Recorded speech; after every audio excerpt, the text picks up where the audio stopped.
All right, everybody. Welcome to the Let's Stay Together Talk Show. Your host, Reverend Rick McCain, along with my baby, my girl, my boo, author Brenda McCain. Thank you all for being here. And, baby, how are you doing?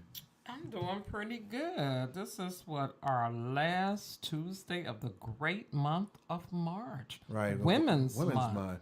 And, and my birthday. So yeah, yeah, I'm doing good. and we are back on the show today at the contract disputes with Kenny. We had to give him some little extra money. You know, he was on Mhm. a week strike, and so we had to give him some extra money, and so he's back Mhm. now. So Mhm. we're glad to have him back. Actually, it was the election that came up, and which is probably going to happen. Brenda just brought up in November as well too, so we got to prepare for that. But we appreciate that you all on here to show. We got a lot of things we're going to talk about. We're not going to have any special guests. We're going to do something a little bit different, where we're just going to have a talk with me and Brenda. We're going to be talking about certain topics, and to start it off, I think one of the topics I wanted to talk about you had on there. It was Andre Crouch's sister passed away. Was it sister or It was sister. That's the one. I yeah, just look on. yeah, and I was gonna. You can talk about that, but I want to get prayers out to people. If you haven't heard anything about the Baltimore Bridge, there was a crater who hit the bridge in Baltimore, and it was fortunate. I mean, you can't say how fortunate this was. The timing of this happening because it happened like about 1 or 2 o'clock in the morning. Because this is a very prestigious bridge where a lot of traffic goes through, and this barge hit the thing and collapsed the whole entire bridge. And they're showing it on television, and you could just see cars just going by, not knowing that they could have been inches away from death. They're really now, I think they're looking for 6 to 7 people that they have not been able to find because there was some men working on the bridge as well. A couple of cars fell, and so that number might increase. They said they didn't know if anybody was in the car, but typically, if a car is on the bridge, there might be, a car. But this crater or this cargo ship actually had accidents and issues before. The lights went out and all of this electronics went out, and so it wasn't able to steer it properly, and so it caused it to hit against the foundation of one of the posts of the bridge and knocked the whole bridge down. But they actually had a problem with this cargo ship out in 2016 where it had another problem with his electronics and caused an issue. And so we are praying for the people. It's so fortunate that it happened at a time where there were no one really on the bridge, and so thankfully for that. But there are some people that are looking for, and we are praying for those people, the family, at this time right now. Uh-huh. That's like you said. You don't even know what you heading into, but by the grace of God, those people. Well, did you say that there was casualties or people? There's 6 people they're looking for, people that's working on the bridge. They haven't said, I don't believe they said anything about them being dead, but I know they are looking for 6 people that were workers on the bridge at the time, and they said a couple of cars possibly fell in, and so I'll try to keep you up to date on information that I hear about that. But that is a situation that's going on in Baltimore right now. If you haven't heard again, Baltimore, a container ship, a cargo ship hit the Baltimore Bridge. It's the Francis Key, Francis Scott Key Bridge on Tuesday, causing it collapse. And they are right now looking for at least 6 people in this situation. So we're praying for people in Baltimore. What you got? Okay, you want to talk about the legendary singer here? Legendary gospel singer dies from radiation complications. That's scary. Sandra Crouch. Is it Crouch? Crouch. Crouch was 81 years old. She was, it is so, you learn something every day. She was Crouch's twin sister. Never knew he had a twin who co-wrote "Jesus Is the Answer." Like again, she passed on at 81 years old on Sunday, March the 17th, in Northridge Hospital in California. They had complications for the radiation for a non-cancerous brain lesion. That's something, non-cancerous brain lesion. And the news outlet reports that her life will be celebrated on April the 16th. Yeah. Kind of scary. And so again, I want to do another update. They're saying that 6 missing workers presumed. Uh, you know, I'm not going to say presumed dead, but there's 6 workers that they're looking for right now, in regards to the Baltimore crash against the bridge, and so that's just a sad situation. So we are praying for them. I just want to throw this out here only because it had something to do with biblical, but I really don't like talking about this man, Trump. I mean, it blows my mind that this knucklehead is doing everything he can to get money. And now Trump is selling Bibles. Your former president, I said your former president, is now selling Bibles for $60. And these Bibles will have the song in there that came from Lee Greenwood called "God Bless America." You're gonna also have, I think it has the Constitution in there. The Bible. Yeah, it's got "God Bless America," the USA, as well as the U.S. Constitution, the Bill of Rights, and the Declaration of Independence, and the Pledge of Allegiance. This is all in the Bible now. He's, there was, if you know anything about the canon for Catholic books, there's a difference between the Catholic Bible and the King James. It has at least 6 different Bibles, biblical books in there that are not in the King James. Now, Trump has added even different things into the Bible, and he's selling it for $60. He's selling it for probably more than sometimes you can buy a Bible from a bookstore, which is just ridiculous. And so it's all of, that song about it's all about money, ain't a blank thing funny. This is all this is about money. And it's just sad that, this person is constantly doing things to do whatever he can to raise money. And we just got to pray against that. I mean, there's going to be evangelicals that are going to buy this thing because Trump, and they support Trump and his lying ways of trying to be biblical or following Christian rules or regulations or biblical principles, which he doesn't do. And so it's a shame that that happened. I say just go to your local bookstore and purchase an actual King James Bible would be fine. New International Version would be fine, but not a Trump Bible. I don't know. That just seemed like that. You never heard of someone reinventing the wheel, reinventing the Bible like that. And you saying this a Trump Bible? He have the Constitution and the Bible. Yeah, no. He just they call them God Bless USA Bibles. They call it what? God bless, like the song. Woo! God Bless USA Bibles. I mean, really. This is triggering me today. I could talk about that all day. I mean, and it's sad because this man is also considered himself like a god anyway.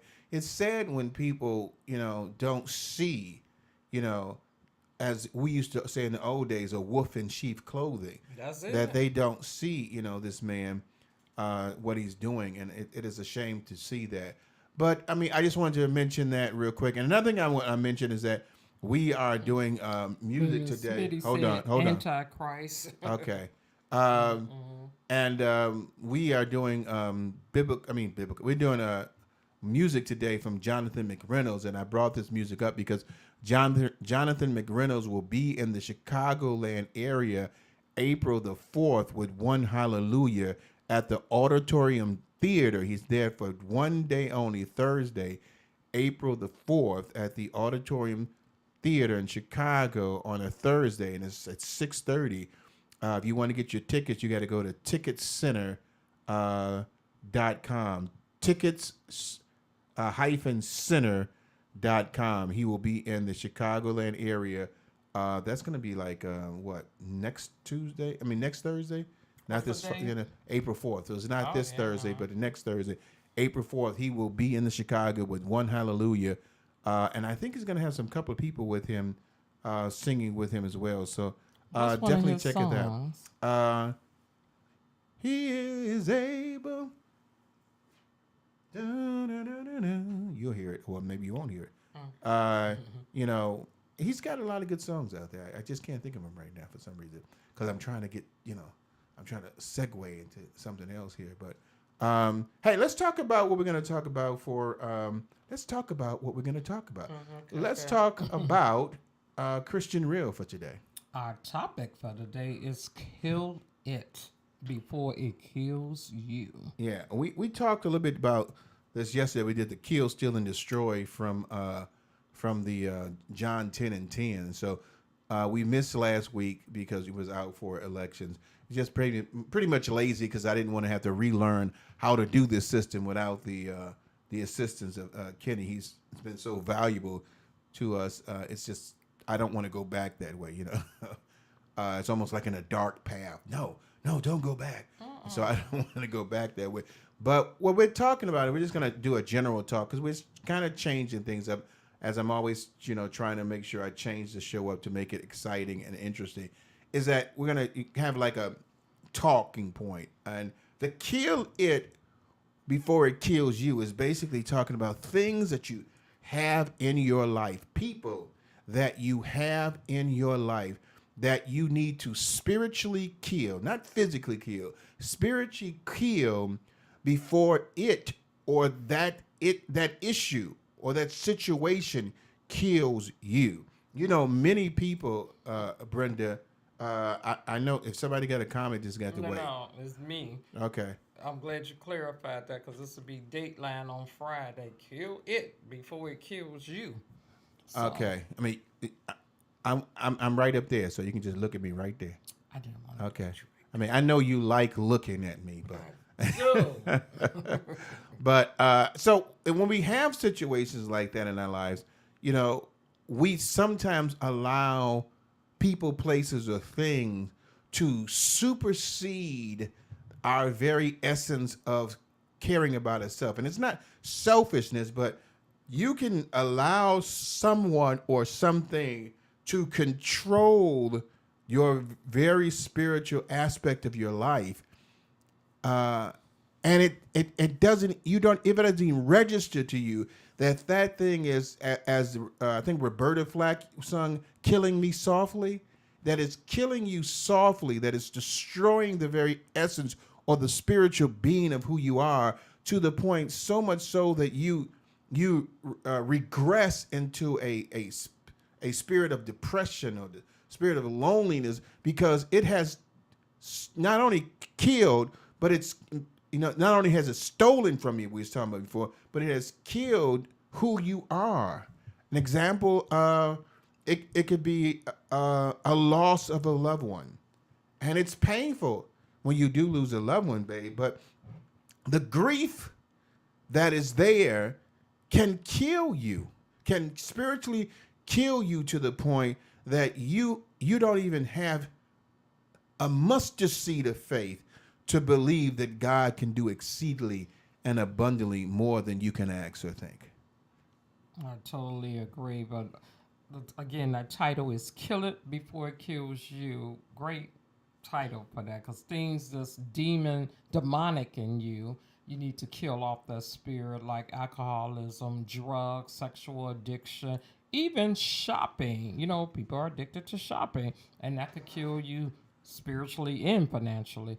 But break this down some more. What is it that an individual can do if they feel like they're drowning in whatever essence they dealing with? If they're alcoholic, they're drowning in that, but they don't want help or anything. Alcohol can kill you. Well, let me just say this first. The signs that something is killing you is when you notice it's controlling you. Okay. I want you to hear that. The signs of something that's killing you is when you notice it's controlling you. When it's controlling your very thought. If you are so, engrossed. We saw this play. It's called A Streetcar Named Desire. And Stella was so in love with Stanley that she couldn't even see any wrong he did. He was beating her and and she's, oh, he didn't mean it. He was so sorry Denial. because yeah, denial. But it's controlled her so much that her love for him was so controlling over her that she had accepted it to the point as it being normal. And when you see, you could tell that something is killing you if you take this time, because there's a lot of times people just don't see it. That ain't true. But if you take the time and look at the telltale signs, they give you warning signs. If it's controlling you, if you find yourself now not being able to live without it or do without it, that thing is controlling you. It's in a process of killing you. The thing that the Bible says in John 10:10, that the thief cometh not but to steal, kill. So it's letting you know the telltale signs of what the thief is trying to do. And so in essence, when you see something stealing from you, your ability to control your thought, your life, your way of living, then it's letting you know that thing is killing you, and you need to spiritually kill it before it kills you. Because let's just be honest, this is Christian real. There have been a lot of people who have killed themselves because someone left them.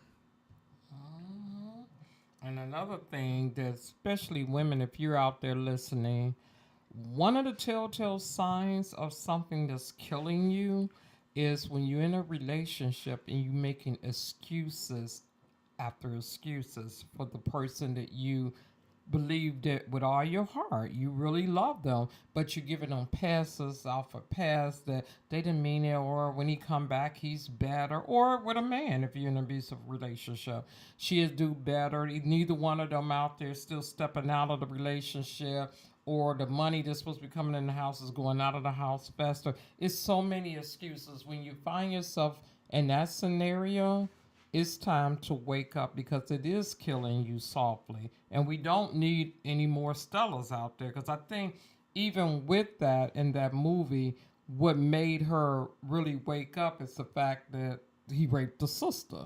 So I believe that was it that made her and the baby. Eventually, it gave her the thought process, because she put her sister in an asylum. But for a while, she stayed with him. And, so that's why we're saying you need to kill it. Now, the play of the movie gives you the thought process that she left, but in the original, The Streetcar Named Desire, she stayed with him. They need what basically happened. We're going a little bit off course, but we're talking about kill it before it kills you. Basically, they made the film industry made them change the ending of that, because they felt at that time, back in the 50s, when they had morals, that Stanley needed to be, punished for what he did for raping Stella. So for raping Blanche DuBois. And so they made Stella leave him. But the original part of it, she stayed. And so she allowed that to continuously kill her spirit. Now, there's a lot of things that can kill your spirit. It's like depression or a loss. It could be a loss of a job. I mean, you don't know what's going to happen. What I mean by killer, you asked me the question, what can you do? Is that you have to know, again, it's controlling you, and then know where to go to receive your control back. Because, we can't do this alone. We're biblical people here. So we're talking about going to Jesus Christ, knowing your Savior and asking your Savior for assistance. I was talking to a girl today, and she was telling me it was very hard for her to go to God and ask for his help. And I'm like, well, that's what the Lord is there for. He's to help you, through your trials and tribulations. But we need to know that we are in that situation. And if we're going to God, God will give us an understanding that this situation that you have allowed yourself to be in is killing you.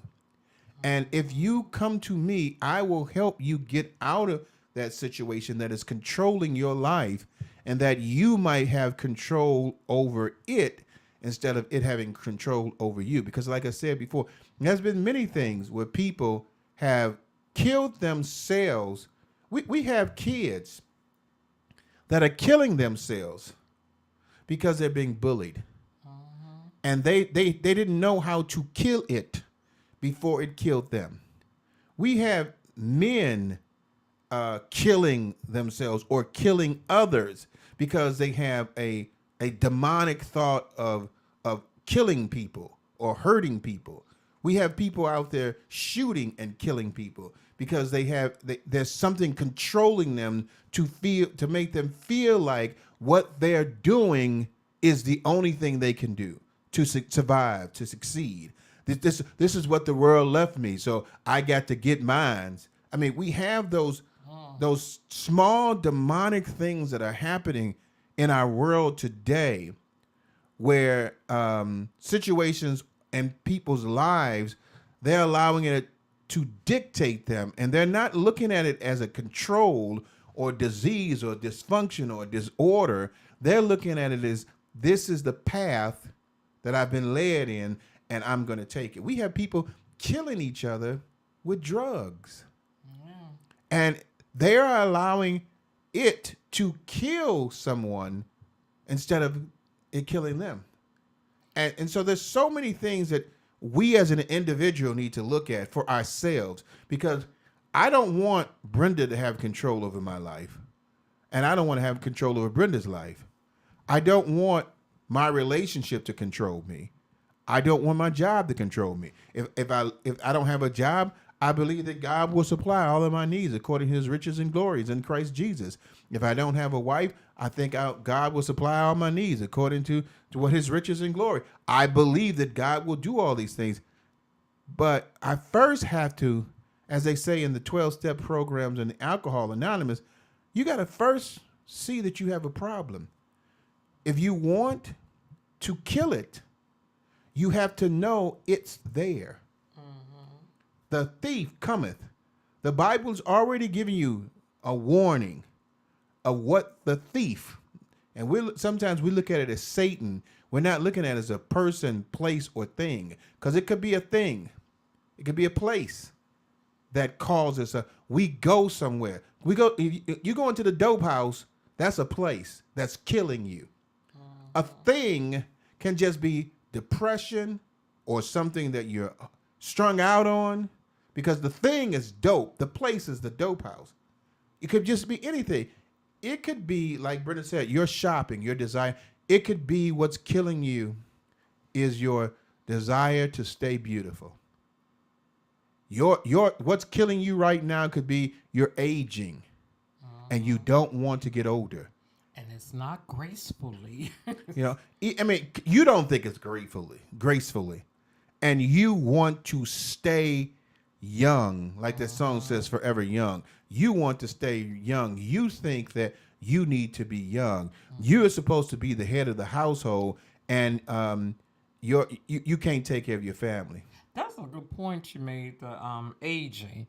When you look at social media, we have so many people, especially young women, young girls, believing that they're not good enough because they don't look like these people they see on TV or on social media. So they go to the lengths of recreating their body, their face, and you get all these botched up surgeries out there. So truly kill it, that desire to stay young and want to be beautiful before it kills you, is, again, I'll say, a great analogy, because you look back at some certain people that I see on Facebook, celebrities, what they used to look like was beautiful.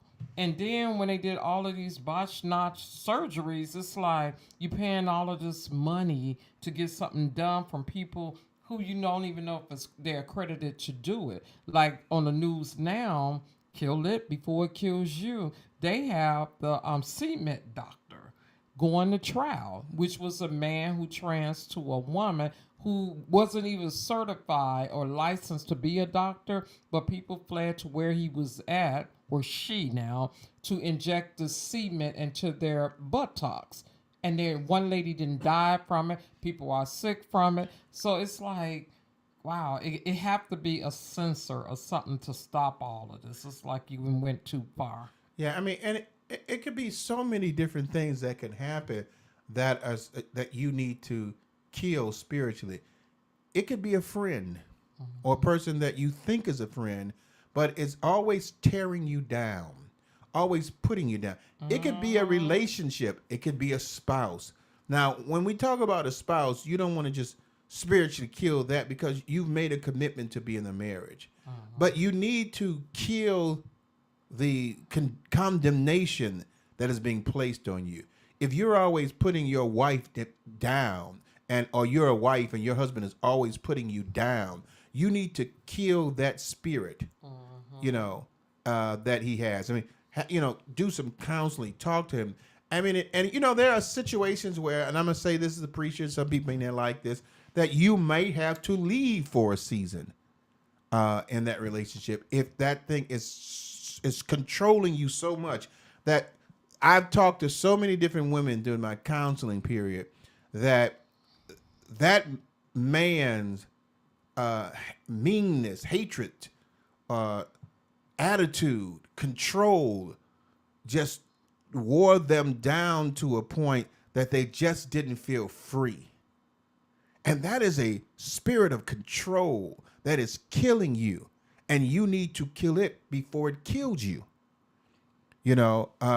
We know that there are relationships. You've been living in this world before. We know that there's been people that have killed themselves because a relationship can't work. And I talked about it before.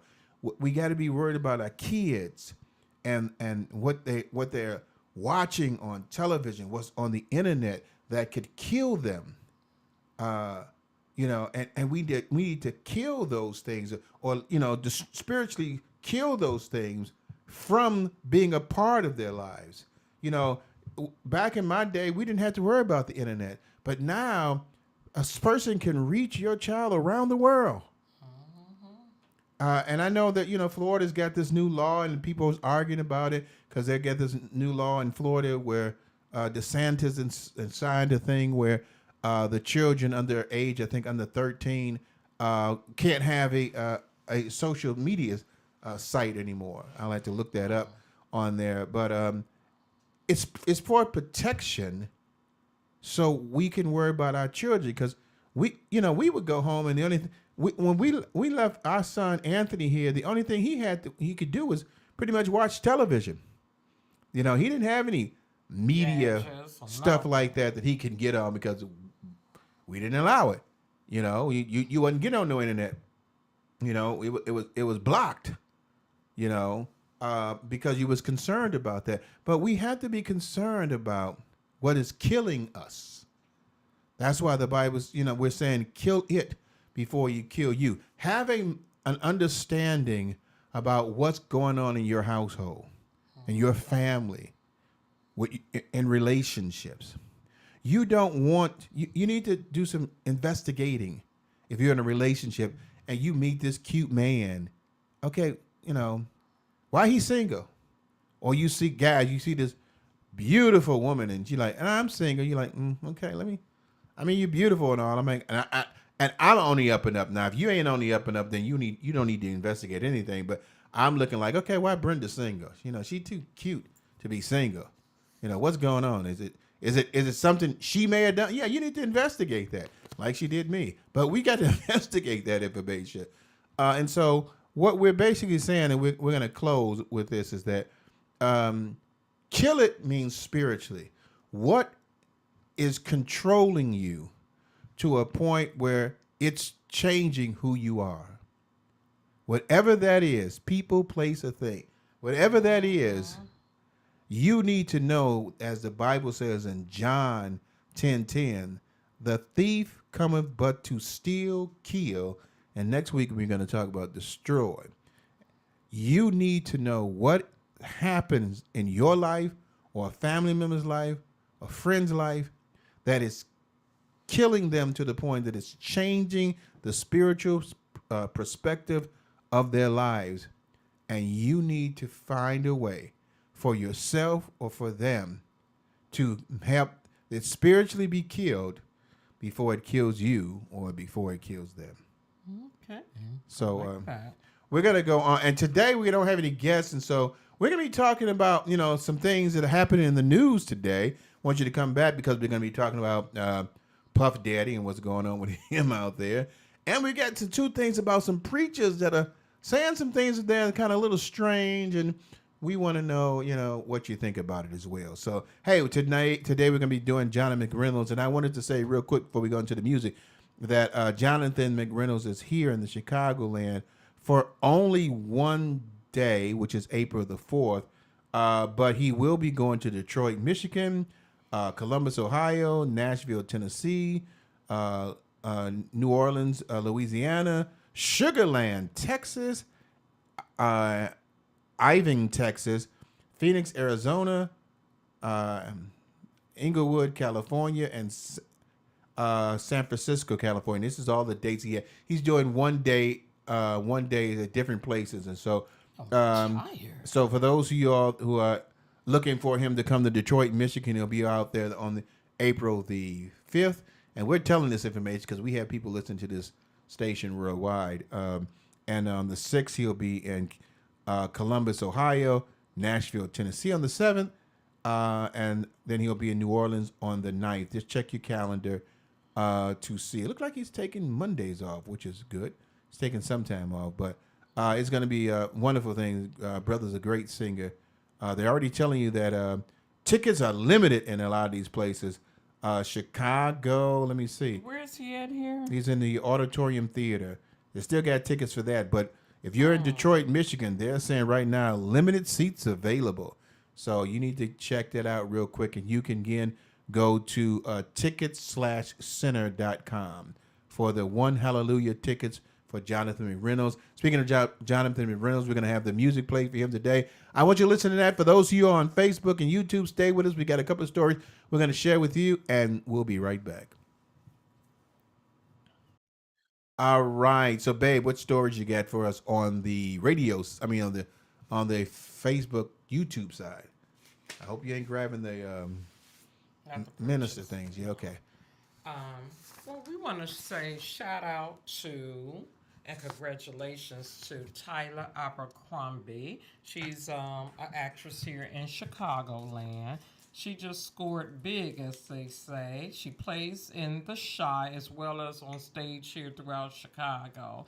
And she and a lady named Deanne Rodriguez from The Blacklist will round out the series of regular cast of NCIS Origins. It's a CBS prequel to the Vulnerable Procedural, which has a straight-to-series order for 2024-2025 broadcast season. Now, her role, this cracks me up. I said, okay, you're secretary, but you're the head secretary in charge. Abercrombie will play Field Operations Support Officer Mary Jo. She know where all the dead bodies are. Right? All right. So I mean, you probably most people probably know her from The Chi on there, and I don't know what her role is on there. I think you may have said it, but she's a theater person here as well, and so I'm gonna give her congratulations. Also, I think today is David Rosenbarn's birthday, who is part of the Steppenwolf, and so we want to say happy birthday to him as well. Happy birthday! You got some other things you want to share? Yeah, I do. But to round this up, this is, like I said, we're happening. They'll be taping 2024 to the 2025 broadcast season.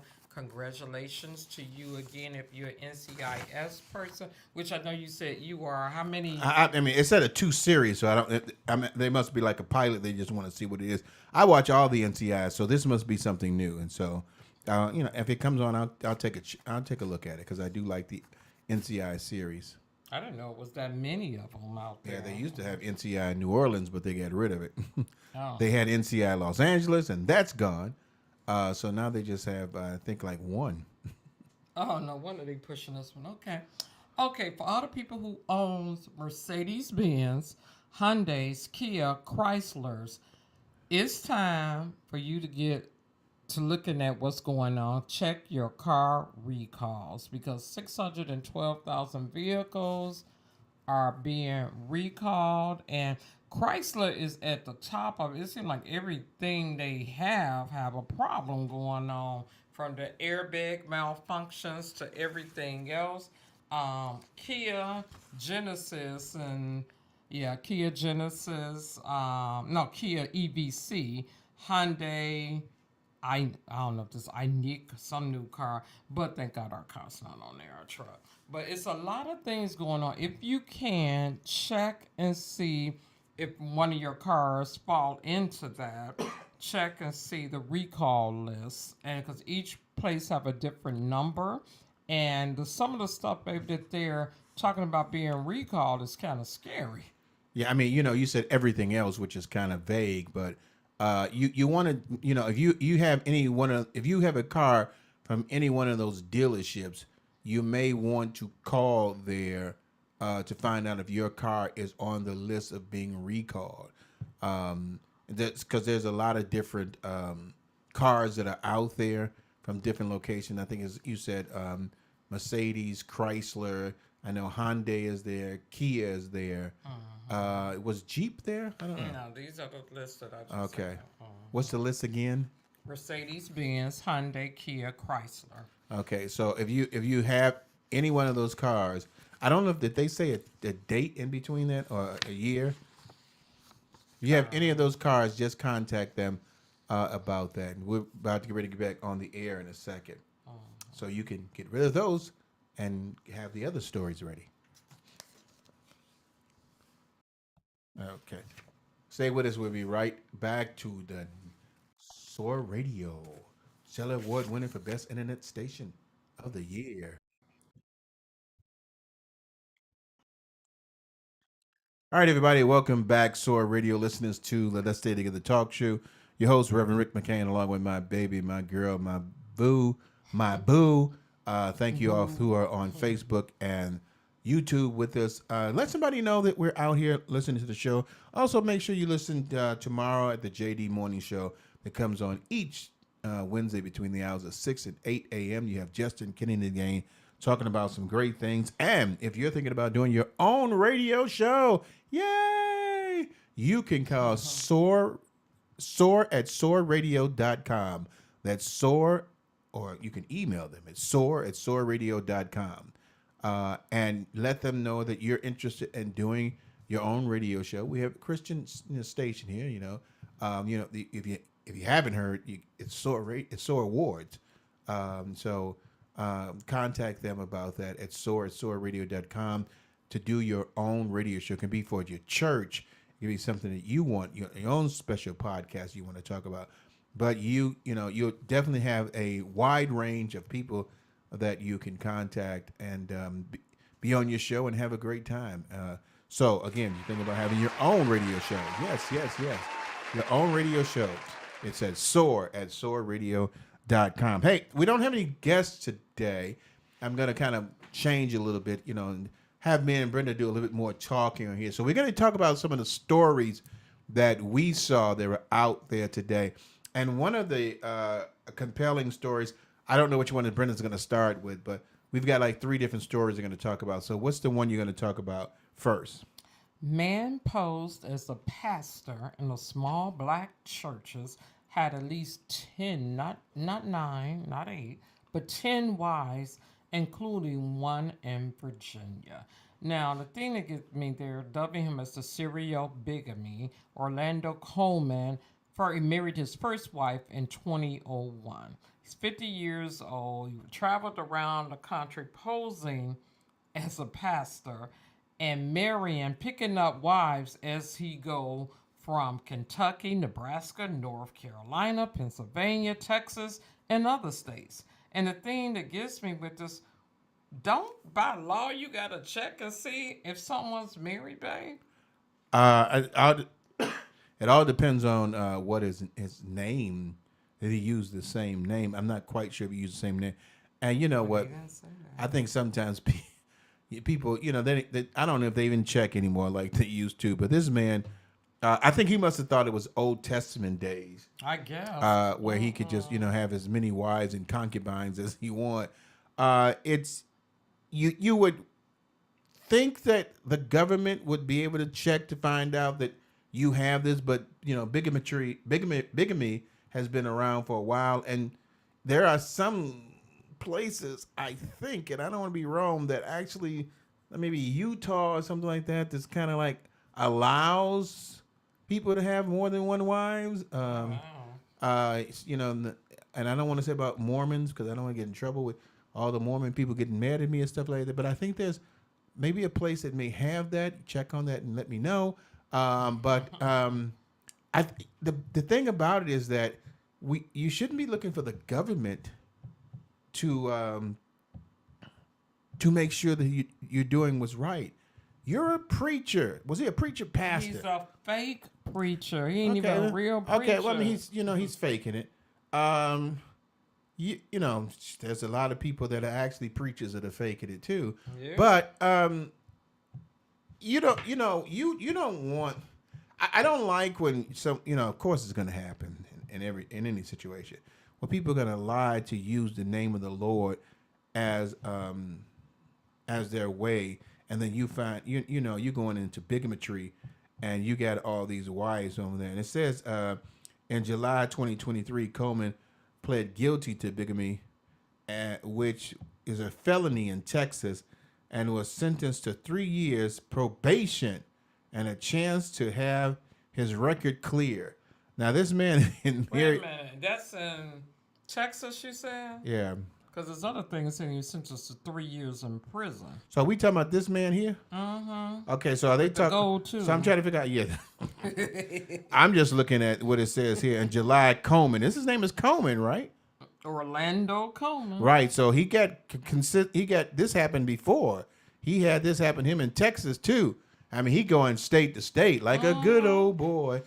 But with another thing that gets me, 2 of the women realized they married to the same man.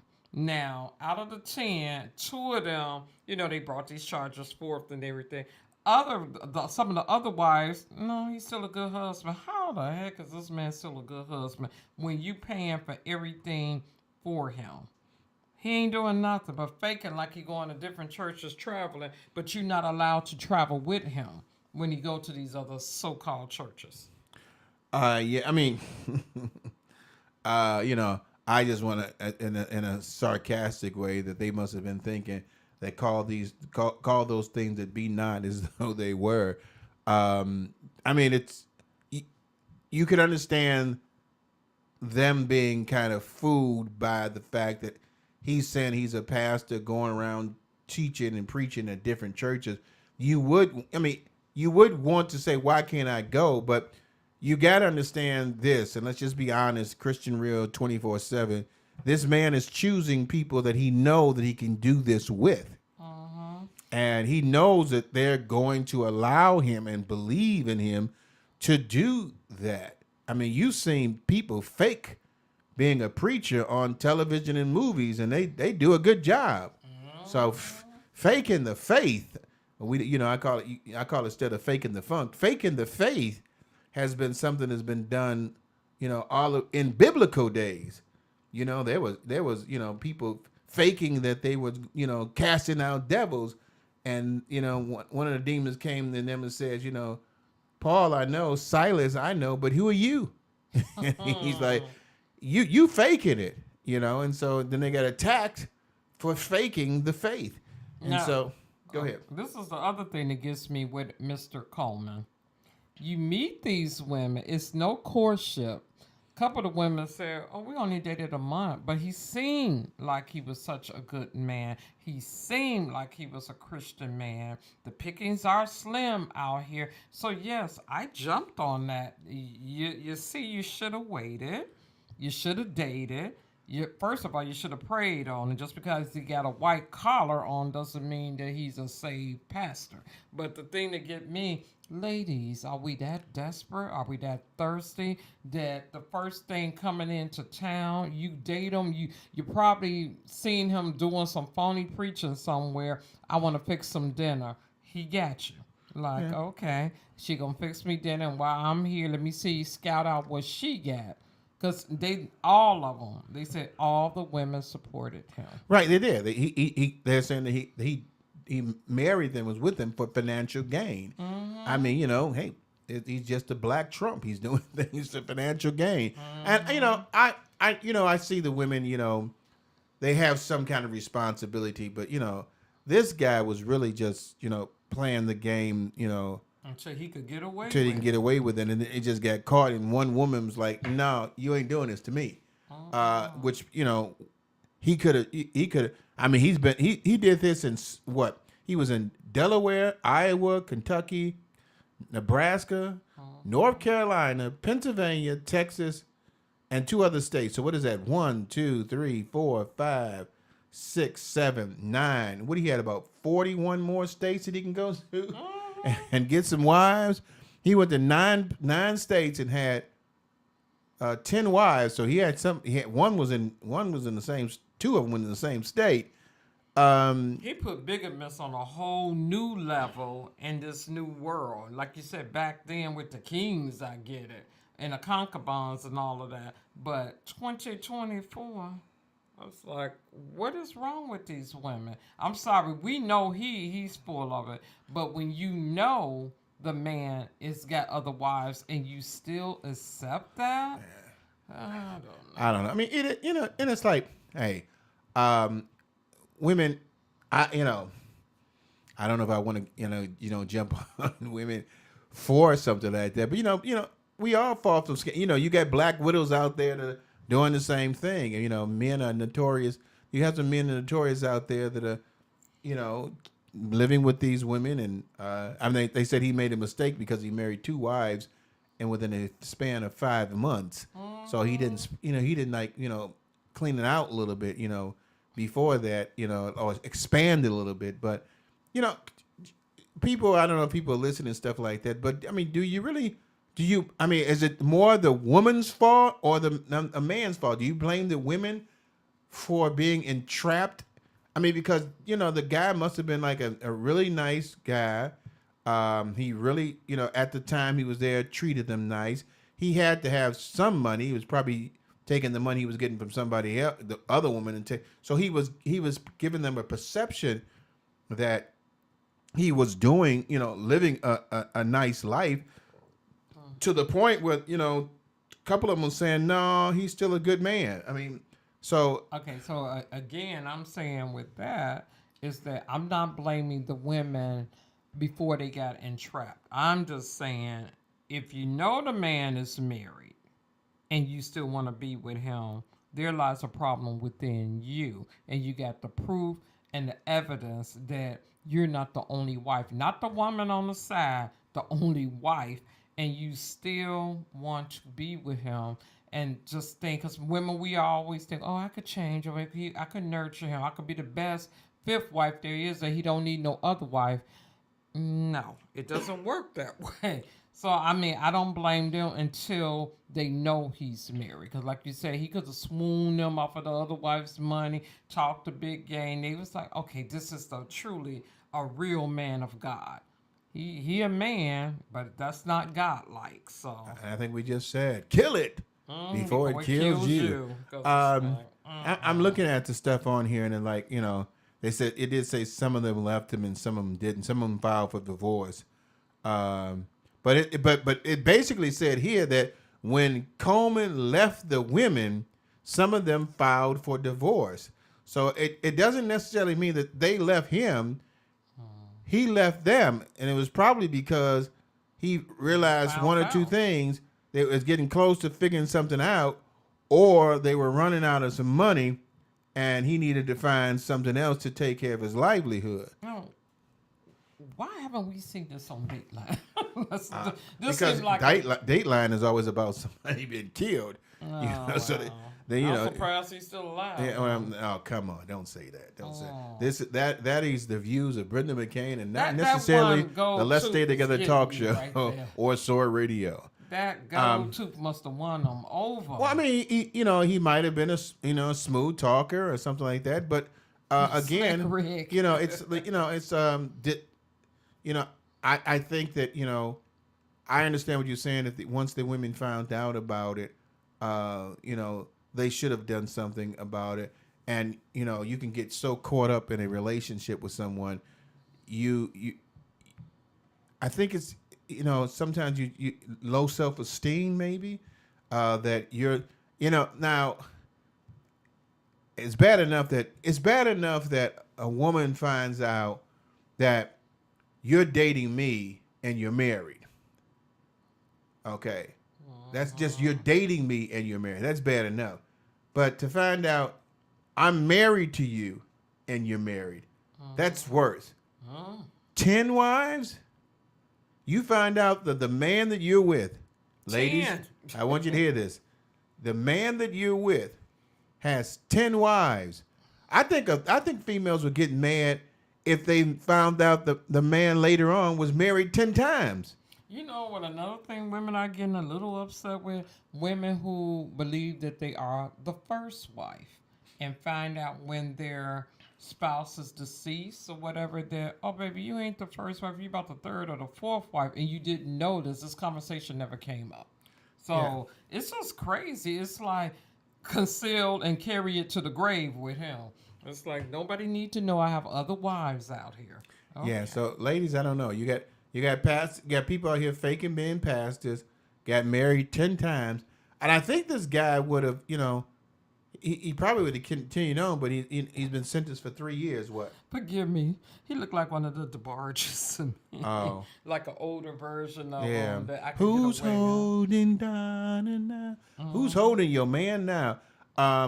Interesting, conversation here. We're going to switch over to another situation with a preacher, which is a little bit different, but interesting in itself on what this preacher, felt that other people should do.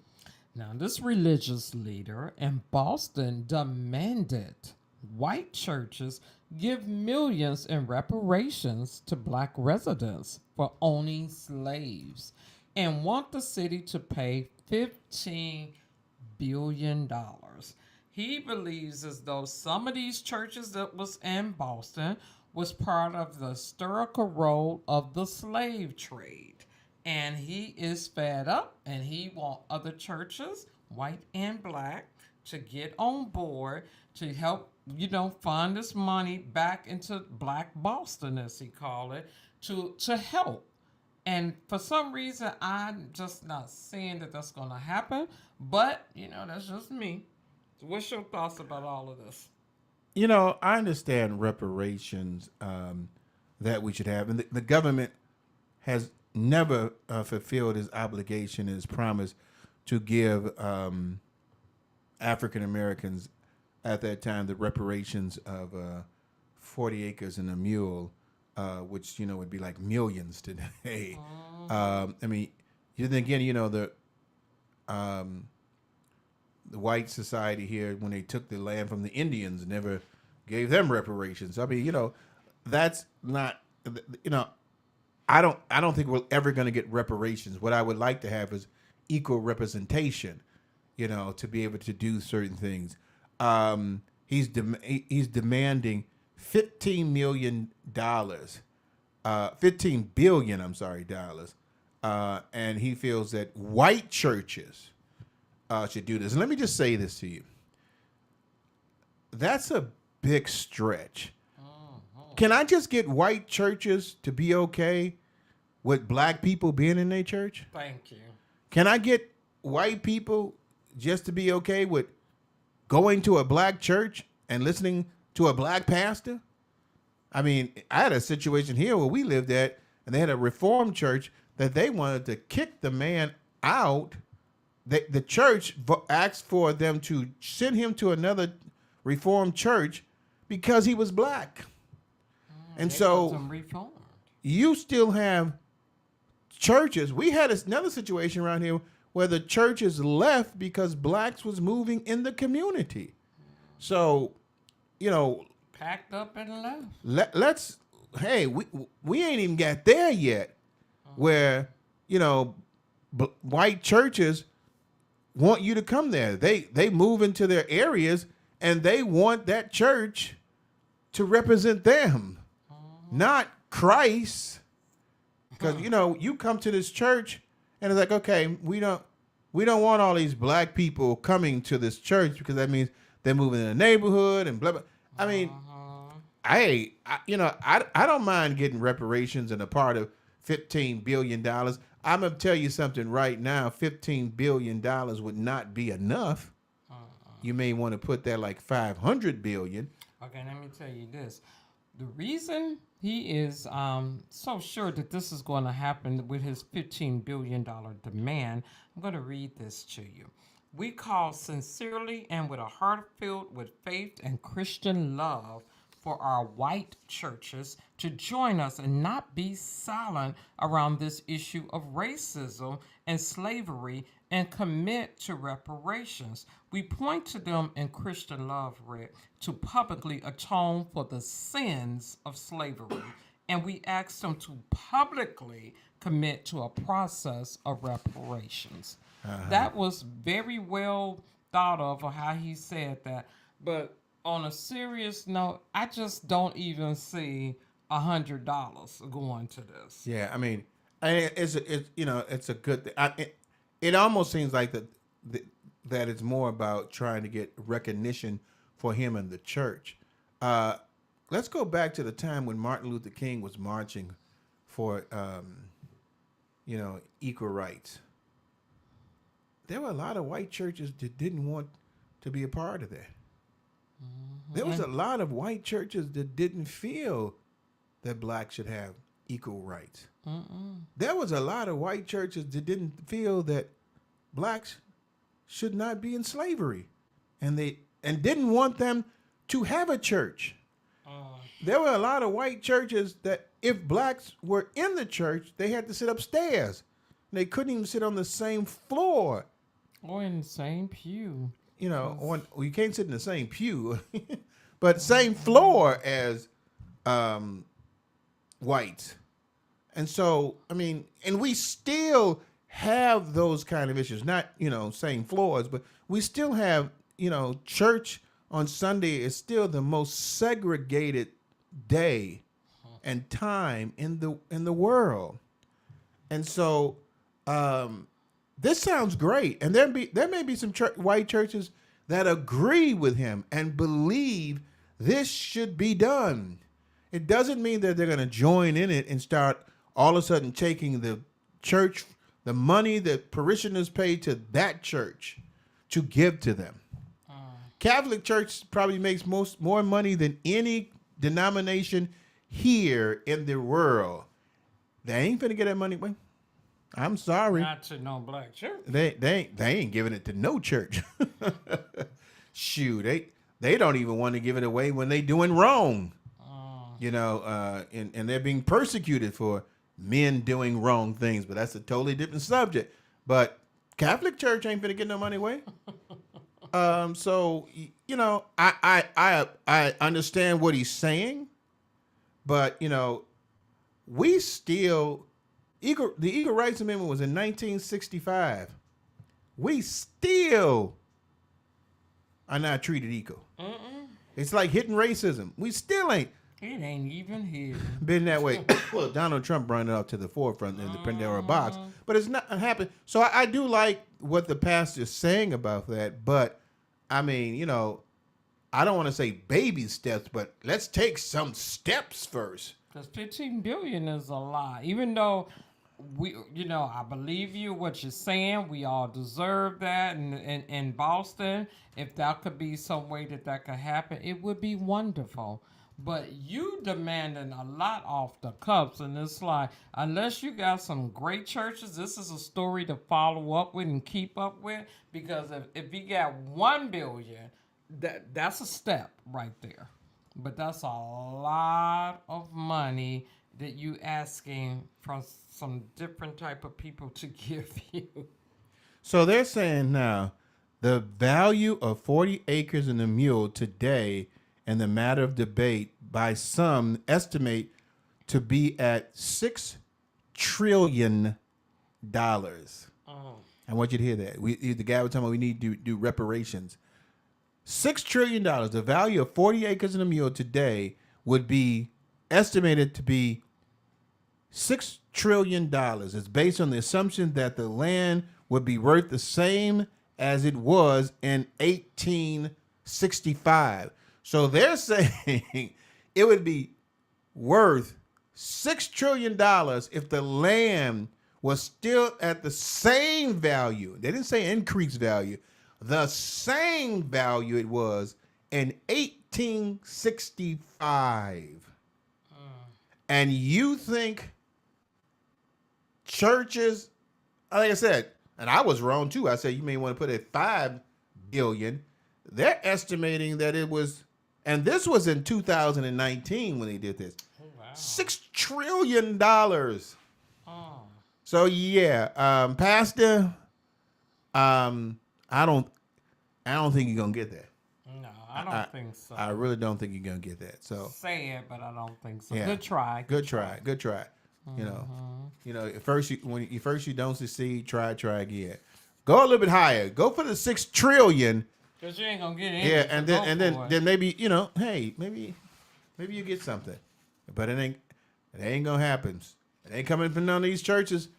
None of these churches that are predominantly white in the United States. That's not gonna happen. We got another story we're gonna talk about here. I think you're holding off the one big story, but what you got with the next one? The Russell Simmons, he's right in line with the other story. Russell Simmons tracked down in Bali. Sexual assault accuser serves disgraced mogul with legal papers. It's funny how this world of entertainers, music entertainers, all saying the same thing. It was consensual. You beat up somebody, that was consensual. You raped someone, that was consensual. She wanted it, that was consensual. I mean, he have his script ready, but you're living in Bali. You didn't, it was totally different country now, and you didn't think they was gonna find you? This person, the accuser Drew Dixon, said used to work with him and said that he, she pointed out all the things that she was raped by him, how he defamed her name, the things he was doing to her. But this was all consensual, Rick. Yeah, I mean, and we talked about this, and we're putting all this stuff together in a Christian overtone here. Kill it before it kills you. This is what happens when you allow things to control you. The thief cometh not but to steal, kill, and destroy. Russell Simmons, big name. He started what was that thing called with Martin Lawrence, Def Comedy Jam, and became big with that, and has been doing some other great things, and people, money and success can control you, and so I don't know if the story is true. I'm not gonna speak against him because I don't know if the story was true, but. It must have been something true to that story that they went all the way to Bali to find him. That's some money just to go there. And so they reached all the way out to that. He's the owner of Platforms creator. Also, that's a long way to go. And so, but we get in these situations a lot where you have to be concerned about it because right now, people will do a lot of things so they can get money too. So, I'd like to hear a little bit more about the story with Russell Simmons to see if it's something that is truthful about it. But money and power can cause issues. And, you think that because I've got this, no one should deny me. And we got to realize still, no means no. And you can't just take something from a woman. The pleasure of a woman providing you love, providing you sexual relationships, that gift is so precious and so valuable and so wonderful to receive. Why would you want to take that? And so I don't know. Are they saying that he raped her, beat her? Mm-hmm. He raped and he beat her, and this happened in 1995. But I guess she tried before, and he either paid her hush money. And to me, why pay the hush money if you ain't did nothing? Well, I'm gonna tell you this right now, and I don't think I'm too far fetched in this. If he paid us some hush money, there was a confidentiality agreement that she had to sign. So. I don't think that happened because most confidentiality agreements will say, if you say something, not only you have to pay that money back, I'm going to sue you. because you have agreed to keep this out of the public by accepting this money. And I can't see, like, a successful mogul like Russell Simmons not having attorneys that are smart enough that took, lawyer 101 to know that if I'm going to give you some money, you signing something, a confidentiality agreement for that as well. But again, it's like we're talking about kill it before it kills you. All of this runs into that same scenario. We're going to stay Christian real on everything we talk about. It's the power of something that is controlling you that you've allowed to make you feel that you can supersede a person's feelings and thoughts. And, if he did this, And he said he was known as the other ones to groom women, and he only liked dating younger women, much younger women, like to 20 years younger than him. I'm like, dude, just, I don't know. It's sad that that happened. You know what? I mean, heck, go back to biblical days. They were dating younger women. Go back to biblical days. Men were dating men. I mean, it's like, it's not something unheard of, but it's still, it's the dating age. It's something that we more came up with than anything else. But the fact of the matter is not the dating age difference. It's the fact that you sexually assaulted someone and abused them.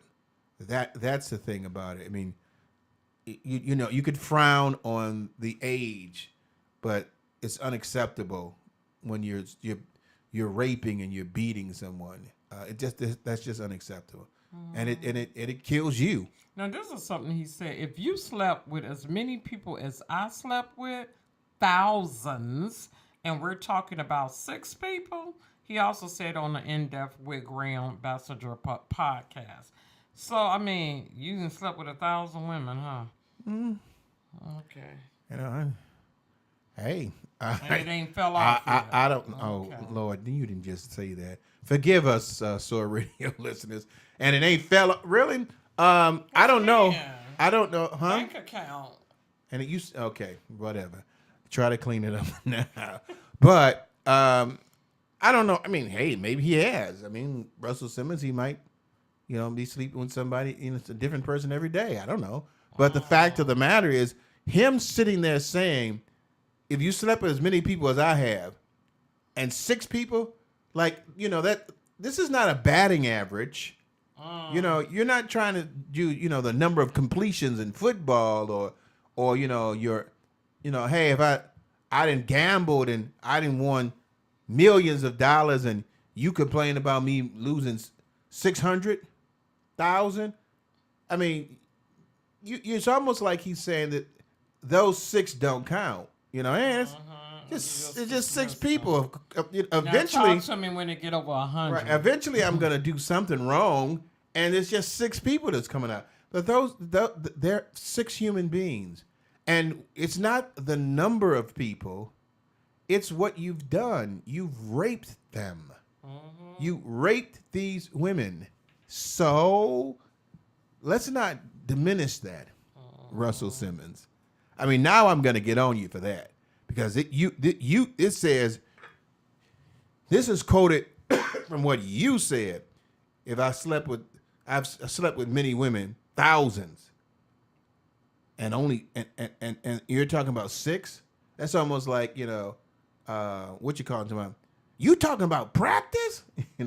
Most people, me and the know I'm talking about when I'm talking about. You talking about practice? It's not a game. Practice? You talking about 6? Not the thousands that I've slept with. 6? Again, you got to be careful because if you don't kill the demonic things that happen to you where you feel that you're empowered to do something wrong. I've got money. I've got privilege. I've got power. I can treat you the way I want to. And if I want something from you and you don't want to give it to me, I'm going to take it. Again, we have people out there that will try to scheme people. But Russell, you kind of messed up by making that statement when you said and only 6, because it's what they said. You know, if 6 women said, you know, you talked to them wrong, you was mentally abusive, you know, like, okay, you could let's work on that. You raped them. It was, it goes back to a lady named Jaguar who's in the media in that field with the rappers. She was telling it all, and people wasn't believing her. Um, what's her name? Why can't I think of the person they say I look like? What is some woman name? I don't know, but look at Mary J. Mary J. even said, going to the next person we're gonna be talking about with P Diddy, some of the things that he was doing, and I'm like, wow, the consequences of you not doing what they say or tell you you have to do for them, you can't start your career. And it's like, how bad do you want a type of thing with this grooming? And from what I'm hearing or reading somewhat, they said that they might be coming after Jay-Z because they all ran in the same circle, did the same things, and it's like, oh Lord. Well, I mean, again, let's look at this. That's been showbiz as long as show business has been around.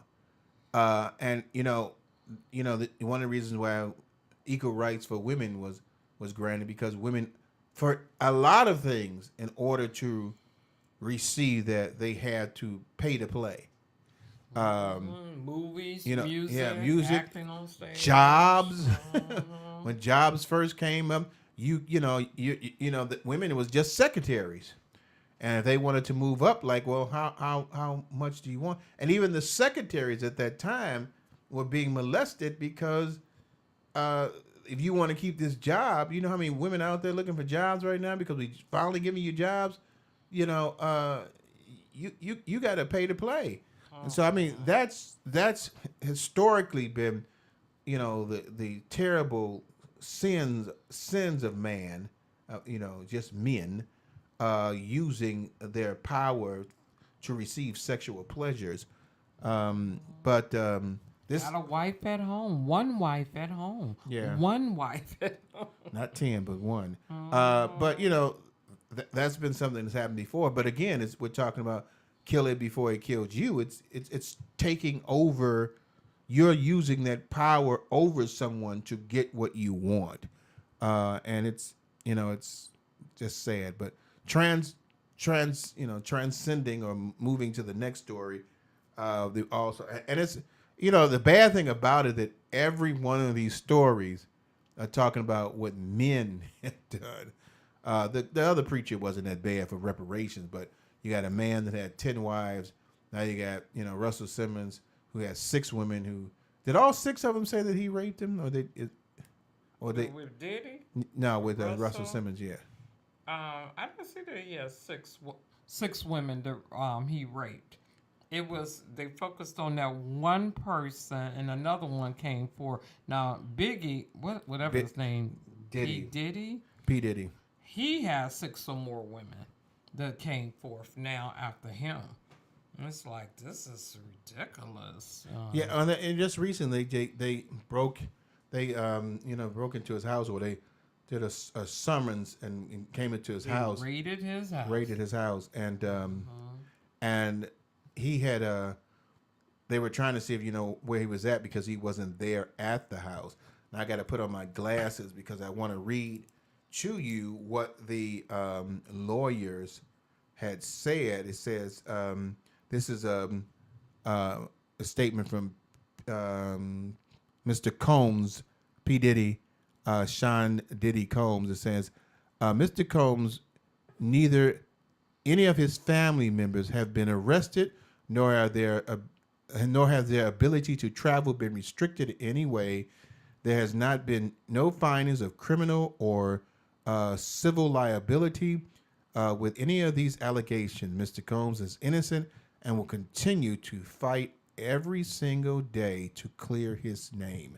Now, this is a reminiscence of what happened with the Pied Piper, R. Kelly, and it's got a same kind of scenario. Now, they've been talking about P. Diddy's legendary parties for a while, And if you remember going back, this is what kind of was a part of how they brought in T.D. Jakes in some of these kind of illicit parties that was involved, and that's kind of went to the wayside. You're not really hearing anything about it anymore. But I mean, That messed up. huh? I mean, but you never know. It may come back up after this because now they went into his house. I think they went into not one but two of his house to look for records and things like that to see if they have any information on there. And it's sad when you hear this because again, what keep on saying is kill it before it kills you. These kind of control processes that people go through because they feel that he had these illicit orgies and parties with women, and they said it was videotaping. Some of They were drugged. yeah, drugs, raped, and everything like that, abused. The latest lady that was pressing the charges said he stomped her in her face. Stumped her. I mean, like, you kicking her in the ribs, stomping her face because she's trying to break away from you. And it's like, wow. I just don't have no respect for a man that goes to that length. And he got the ego thing going. I got all this money. I can have whomever I want to have. But the thing that gets me, that relationship with his children's mother, Porter, she's no longer here, but now stuff coming out that he had her killed. And it's like she wanted to talk. And I'm thinking, wow, I hope that part's not true, that you kill the mother of your children. But it's like, you know what? Whatever it may happen to him, it's like, if you did it, P. Diddy, okay, you and R. Kelly could share a cell, and Russell will be coming soon. Y'all gonna make some music inside the cell. I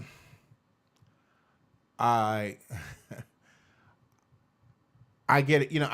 I'm trying to just restrain, some of the comments I want to make about this because, the old saying is something about where there's smoke, there's fire.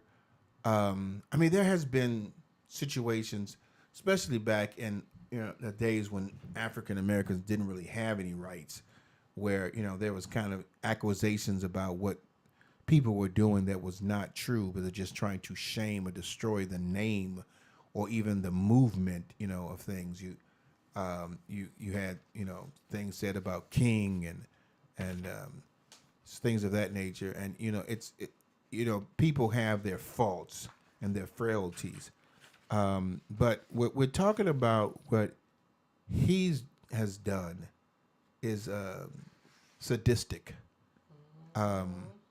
and it is another form of control over someone. And I will say this, get myself in trouble with some of the people that are listening on the phone. We, in essence, have given them this freedom of control, made them feel powerful, made them feel like they were so special because, buying their records and the illicit words that they say sometimes in these rap songs, and we're buying the records, and we have, we're listening to them call a woman a bitch and dancing to it. And dancing to it, and making derogatory statements about how they're going to do this to a woman or do that to a woman, or how they're going to kill somebody, blah blah blah, and we ourselves hold some responsibility for every record or every CD, for every song that we've downloaded. We've given them that power because we made them feel that they were successful and what they do. And I know I just saw a thing with CBS with Gayle King did something on not P. Diddy, but it was another. What's Beyonce's husband's name? Jay-Z. Which I'm like, oh, this is really great. All the things that he done, and so you wouldn't want all of a sudden now that something come out with them. But we give these people the power. I mean, when it happened to R. Kelly, there were some parents allowing their child to live with him. They're young, underage. Yes, underage, because he was financially supporting them. So it's almost, excuse the expression, I got to say this, that they were prostituting their child Yeah. at that time. Even in the Jackson situation, if some people disagree or agree, those families were allowing their young child to stay with Michael at Netherland. You know, and now, you know, I haven't heard this, but I'm quite sure that's been the case too with, you know, Puff Daddy, that families may have allowed their children to stay there, or there were women that allowed themselves to be in this situation. And still, you could be in a relationship with somebody and you can allow them, and it could be consensual sex. And once you say no, it has to stop at that point. But they've allowed the abuse. It doesn't condone it, but we have to also take the responsibility that we have allowed the world, and I'm talking to Christians, we've allowed the world to control us, to kill us, to accept certain things. I mean, you know, death in this world is like, okay. I mean, and so I think he's wrong, you know, and he should, and if it comes out that he's done these things that are wrong, he should be responsible for them. However, I'm troubled when I hear these stories about these women who are looking so much to be a part of fame that they don't even see faith, and what the failure is that they, you know, and I'm using F words, they want to forgive the abuser until that abuser doesn't want them anymore. Yeah. And it's that control, kill it before it kills you, that you have allowed someone. This woman said he stumped her in the face. Now, I didn't hear anything, and correct me if I'm wrong, that it said she left after that. Oh, no. The reason he stumped her in the face because she was being abused. She was trying to leave. Okay. And he beat her But and then so took her back and raped her. So let me just say that it seems like there's something abusive situation has happened before. You know, I could be wrong, but you know, typically people who, you know, have an illness of being abused will, you know, they accept it, you know, and maybe this situation got out of control, or he made her feel that she wasn't wanted anymore, and so now I'm gonna do something. I mean, it's sad that we have a world where we empower people so much to have control over us that we spiritually cannot kill that desire. I want to be famous, and so I need to be around someone famous who's going to make me famous. And a lot of times, your fame is just what they can do to you. And so it's sad when that happens. And I don't condone what he's doing. And if he has done these things, you know, is there a sale available with him with R. Kelly? I'm sure there is.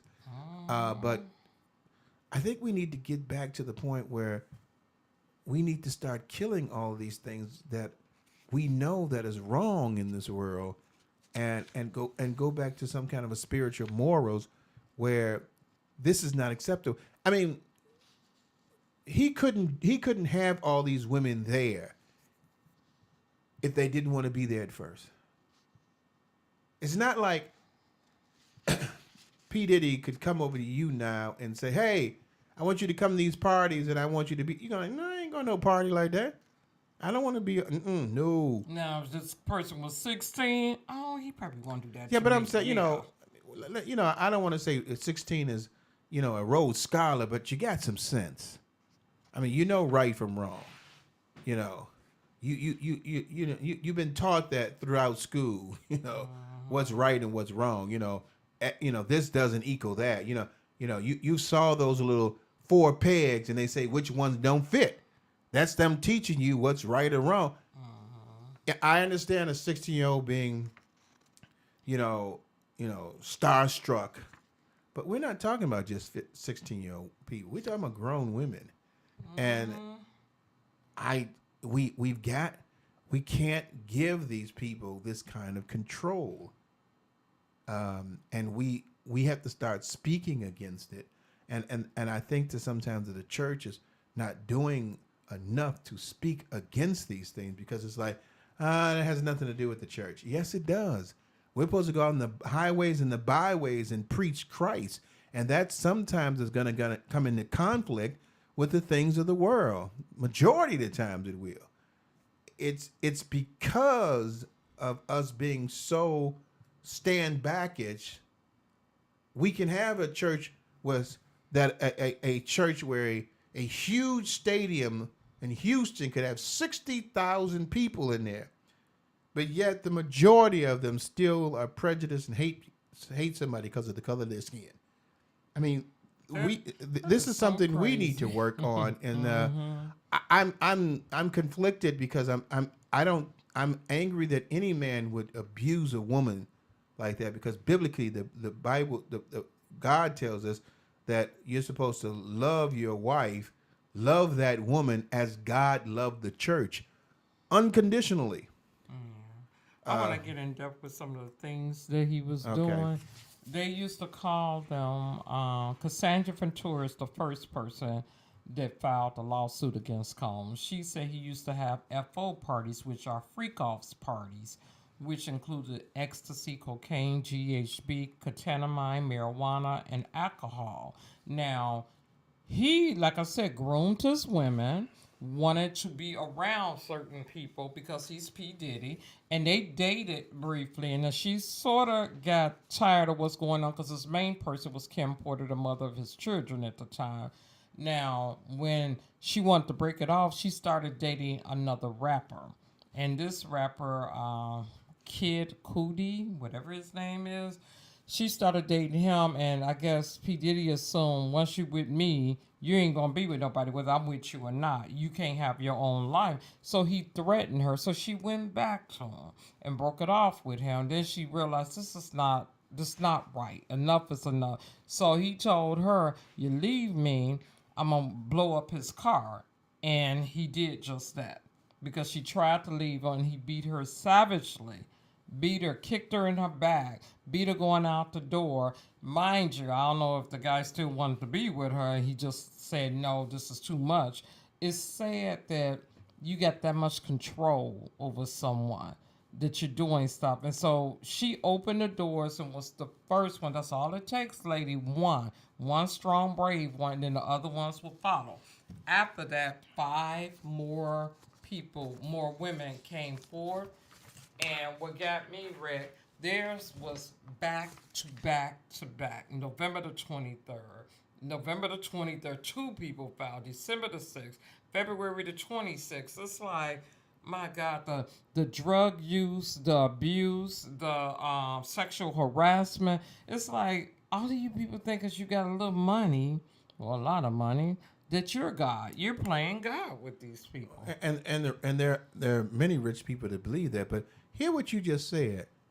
She left. He threatened her. And she came back. Now, he was abusive probably then. That made her want to leave. But he threatened to kill the guy she was with. Okay. And then he savagely beats her. Now, was that what made her finally go to them? And when did that happen? I don't know. Because I'm like, and this is what I want to say. And look the way he's looking at her on that picture. Yeah, I believe that you've seen something like this before. Okay, let me just get my religious license here. And that you knew that this man was like this before. And you suspected that he's done it before because you're not the first person that he's abused. And yet you got into a relationship with him. And he abused you and he threatened you. And you came back. And then the man beats you senseless. And then you file something. But here's the thing that's troubling. that we have to deal with disorders, dysfunctions, and things of that nature. There are other women there that saw that, and Heck, they're J-Lo probably saw still it. there. And so that kill it before it kills you. These are the problems where we want to blame him. He's the villain. He's an antagonist. He's the person that ultimately is the one to blame. I'm gonna blow up somebody. All this fear and stuff like that. Shoot, if you'd have went to the government or police, something like that, they would have loved to brought him down. But then there's other people that are there, and even though they have raided both of his homes, and there's word out there that he's been beating women, there are still women with him. And at that point, He never done it to me. Right. You know how you hear the comedians say, black people, when they see somebody run, they run. And it's like funny. All you got to do is somebody run and you run. Ladies, anybody that knows a lady out there, or anybody that's going through some kind of a abusive situation, and you need to run. Run. Get out. Don't stay there and say he's sorry. Because if it happens once and you stay, it's almost a license to give him a chance to do it again. And so I'm upset about him doing that. But what upsets me even more is the excuses that we make for people who abuse us, and because they feel sorry at that moment, it's acceptable. And that hurts me as an individual. That I don't think you should, you shouldn't. You have to respect life, and I think we've lost the respect of life. But control, we talked about that before. The telltale signs is that you see that it's controlling you more than you're controlling it. And in that situation, in the situation that these women in, you can see that situation controlling. Because if I saw somebody get they butt whooped when I was in the house and my brother got his butt whooped, I didn't want no butt whooping. You've seen him. You've seen this man physically, mentally abuse someone else, and you think somehow he's gonna change because of you? He ain't gonna do that to me because he loved me. Okay. I mean, that's the thing that troubles me with that. Hey, I've got it. We've got maybe about less than 30 minutes in, and I was going to do something for why did I get married? I'm gonna change that a little bit because I want to step away from this for a second, and we need to talk about some theater shows that we saw.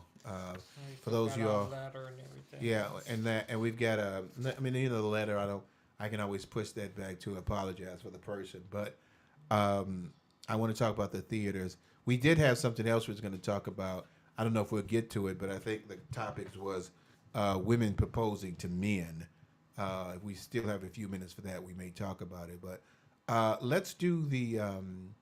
You can do your little, Brenda. I won't say little. Do your Brenda spiel for your businesses and things that you're doing with Club 50 and Ife Design. If you don't have anything, then it's okay. Club 50 is honoring women this month, verbally honoring women this month, saying continue to succeed, uplift, and empower one another. Club 50 is with you all the way, ladies, because it's not just for the month of March, but throughout life. Continue to be there for your sister. And Ife Designs it is prom season. Prom season. So you know how we do.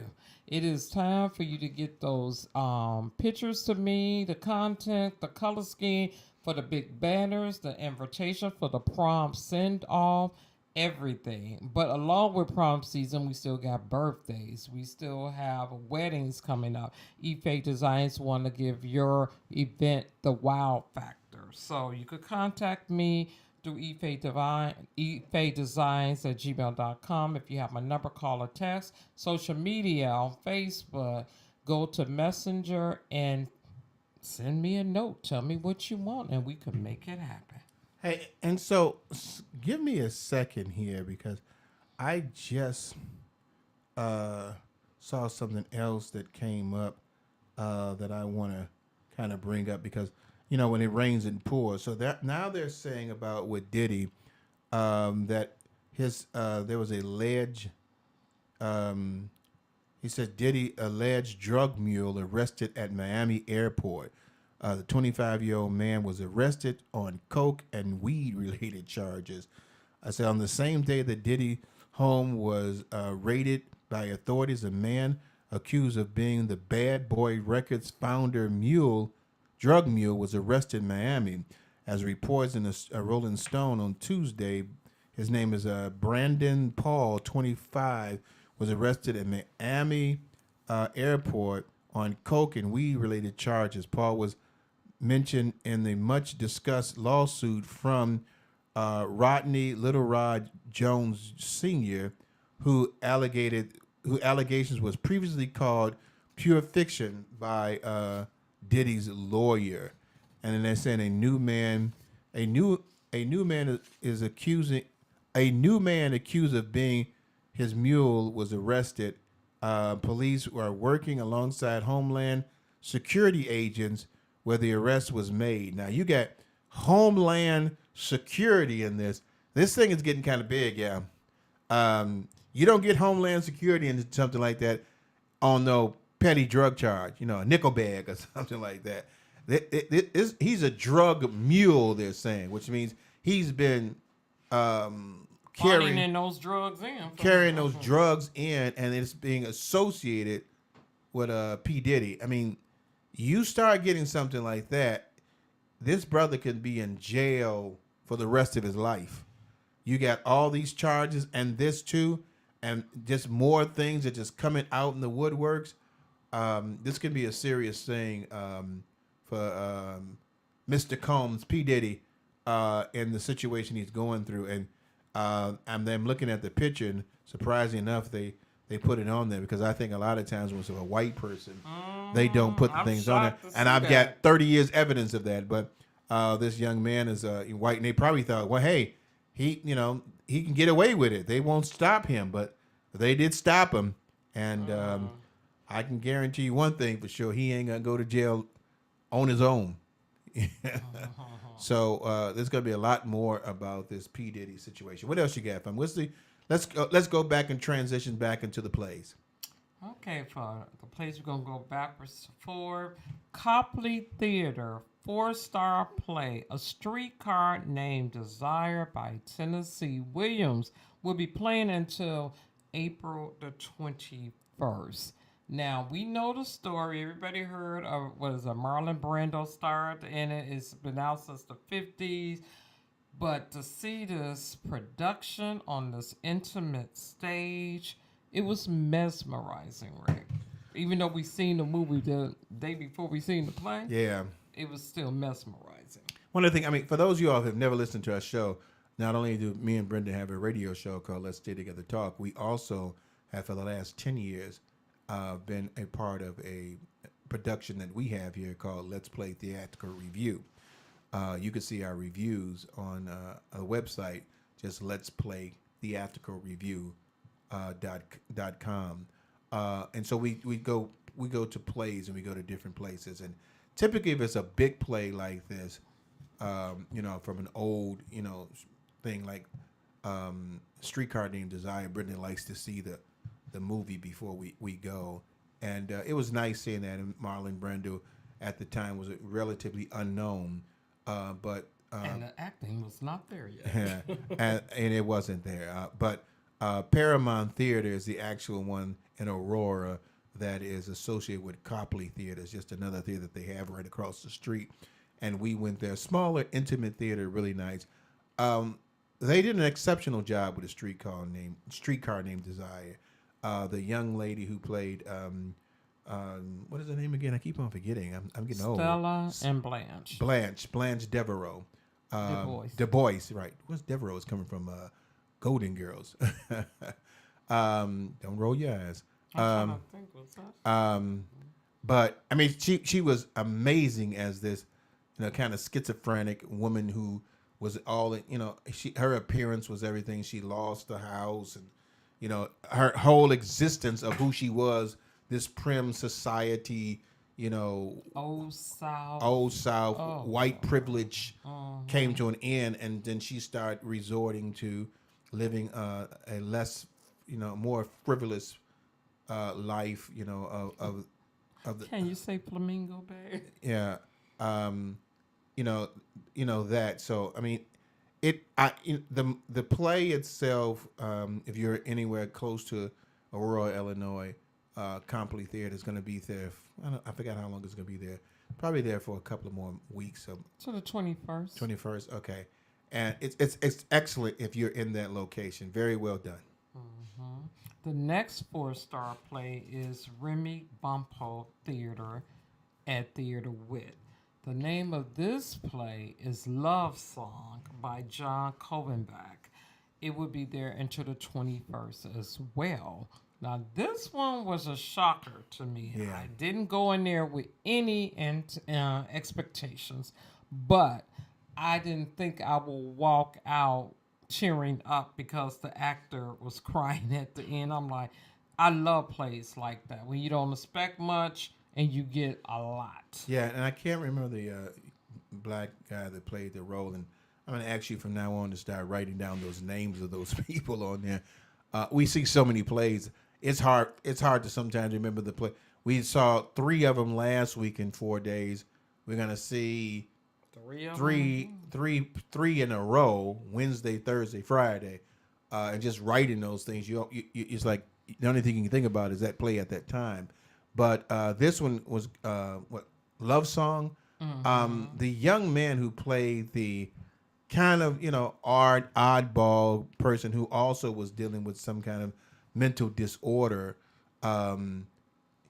He brings up this imaginary girlfriend, and it changes his perspective on life. And though he was odd and really wouldn't speak and stuff like that, just became lively and very talkative. And I think the banter between the husband and wife in the story was very, very well done. The chemistry on the stage was well.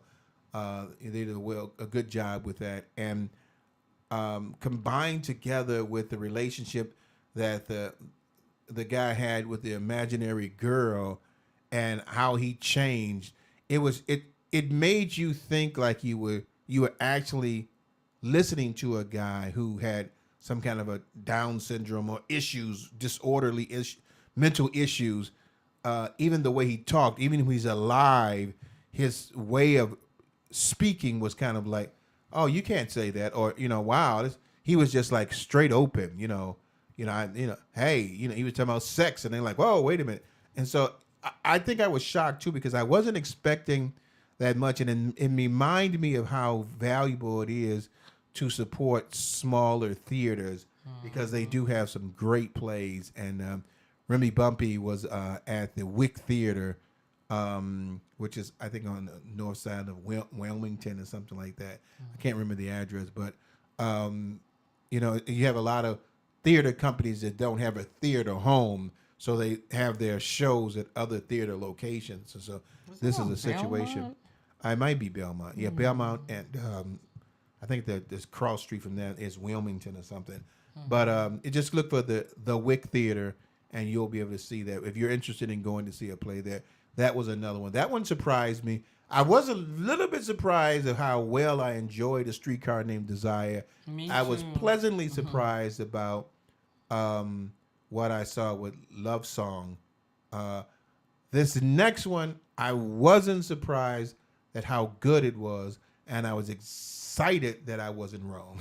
Right. This next one is another 4-star. Now, 4 stars is the highest. This is another 4-star play at Steppenwolf Theater Company. It's called Purpose. It's by Brandon Jacobs Jenkins, and it is directed by Felicia Rashad. You know her from Clear Out for the Huxtables, and it will be playing because it's been extended to April the 28th.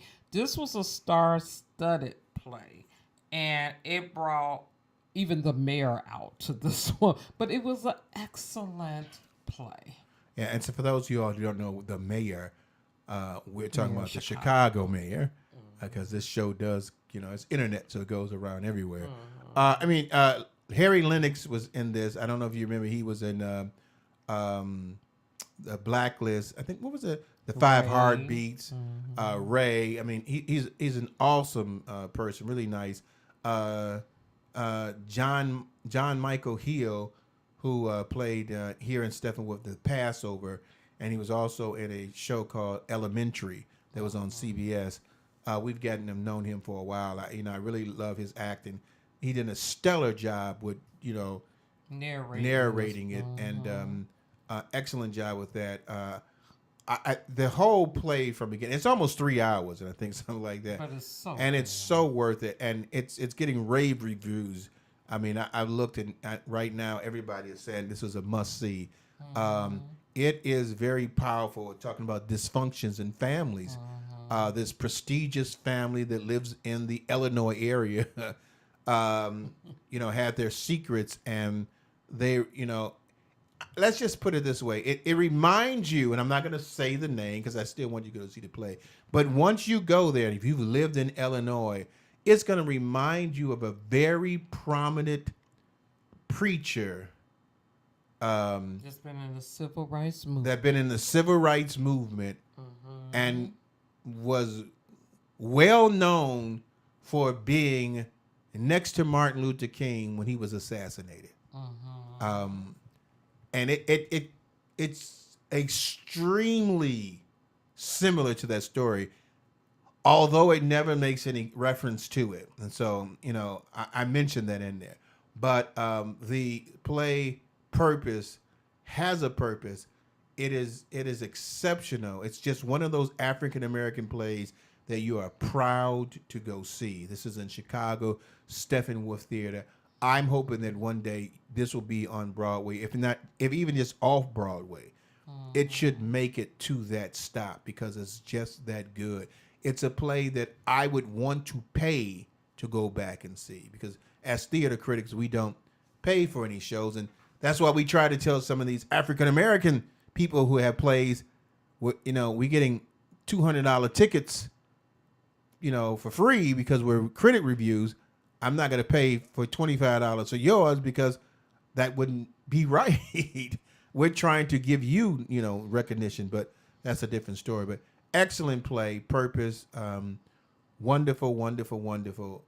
Wonderful. If you're interested in going to see any play, this is one of the plays you're going to see. If you want to see an exciting musical play, Black Ensemble still has The Time Machine, which is great as well.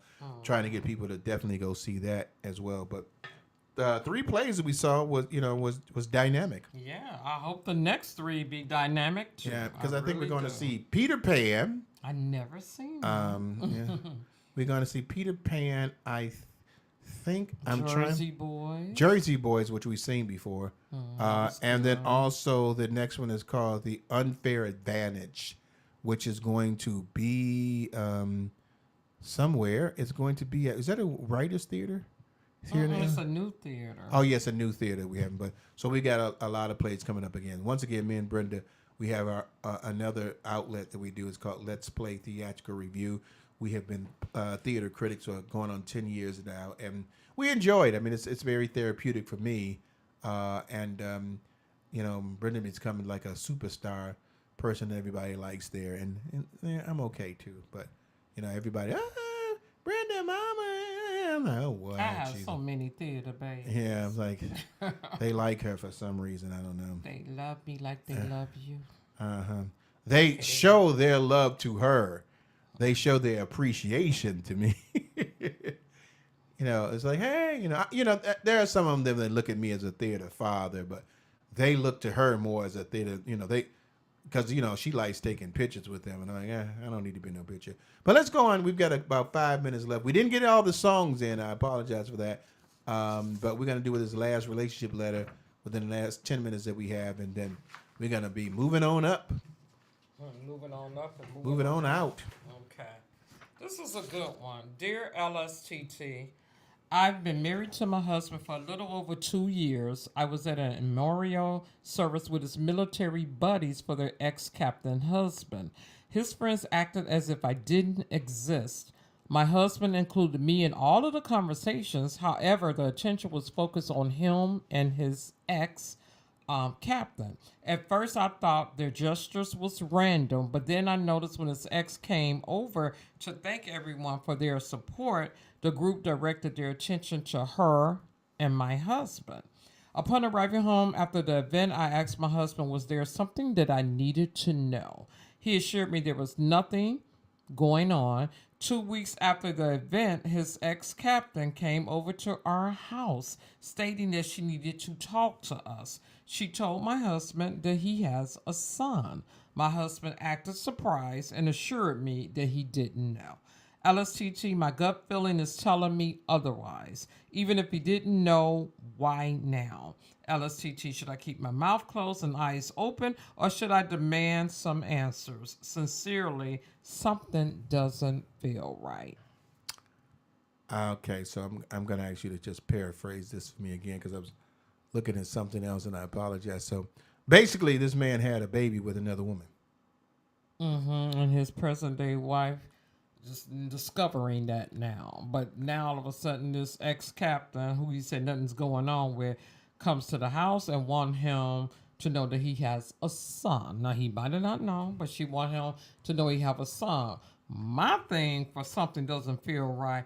So you bring this forth now because your husband and dad, and you looking for somebody to help you with your son now? So why you never told him? Because I apologize. I wasn't listening. I apologize to our radio, Brenda, person listening. So this man is dead, right? Is that what you tell me? The ex-captain husband is dead. Okay. The ex-captain husband is dead, but the husband that has the baby with the other woman is still alive, and she brings him over there. He may have not known he had a baby, but he knew he was doing something to produce a baby, and he was married. No, and so he wasn't married at the time. is that the girlfriend? Stop acting. No. I'm telling you, I don't remember. So why are you frowning for? The wife he's been with for 2 years, they just got married. This woman, somebody probably been a while back he been with or so. This was his ex-captain. I understand that. So he is married, right? He's married. That's now. what I was saying.